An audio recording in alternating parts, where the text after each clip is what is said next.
మీకు ఈ వీడియో నచ్చినట్లయితే వీడియో క్లిక్ చేసి ఛానల్ని సబ్స్క్రైబ్ చేసుకోండి. భూమి కృష్ణప్రసాద్ చెప్పినట్లు వెంటనే శారద వాళ్ళ ఇంటికి ల్యాండ్లైన్ కాల్ చేస్తుంది. శారద అయితే ఫోన్ లిఫ్ట్ చేసి భూమితో చాలా సంతోషంగా మాట్లాడుతూ ఉంటారు. ఇక భూమి ఫోన్ కాల్ వచ్చిందని గగన్కి తెలియగానే గగన్ పైనుంచి చాలా ఫాస్ట్గా పరిగెత్తుకొని వస్తూ ఉంటాడు భూమి కోసం. ఇక భూమితో మాట్లాడాలని, అమ్మ భూమి ఎలా ఉన్నావమ్మా, ఈ ఆంటీని అందరినీ మర్చిపోయావా అమ్మ, ఫోన్ కూడా చేయడం లేదు అని శారద అడుగుతూ ఉంటుంది. భూమి అయితే ఇక కళ్ళ నిండా నీళ్ళతో బాగున్నాను అని ఇక నోటితో కూడా చెప్పలేక అని చెప్తూ ఉంటుంది.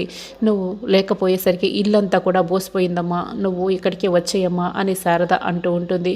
గగన్ కూడా శారద మాటలు వింటూ ఉంటాడు దూరం నుంచి విన్న గగన్. ఇక శారద పూర్ణి దగ్గరికి రాగానే, అన్నయ్య ఇదిగో అని పూర్ణి తన చేతిలో ఉన్న ఫోన్ కాస్త గగన్ చేతికి ఇస్తుంది. ఇక పూర్ణి మాటలు విన్న భూమి గగన్ ఫోన్ చేతిలోకి తీసుకున్నాడని అర్థం చేసుకుంటుంది.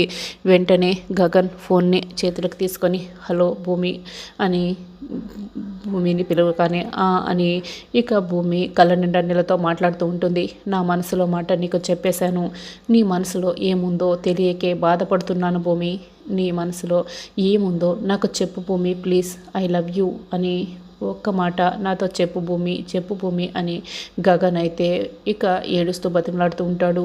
కంటి నిండా నీళ్ళతో గగన్ కూడా భూమితో మాట్లాడుతూ ఉంటాడు. ఇక భూమికి ఏం చెప్పాలో అర్థం కాక కంటతడి పెట్టుకుంటూ ఉంటుంది.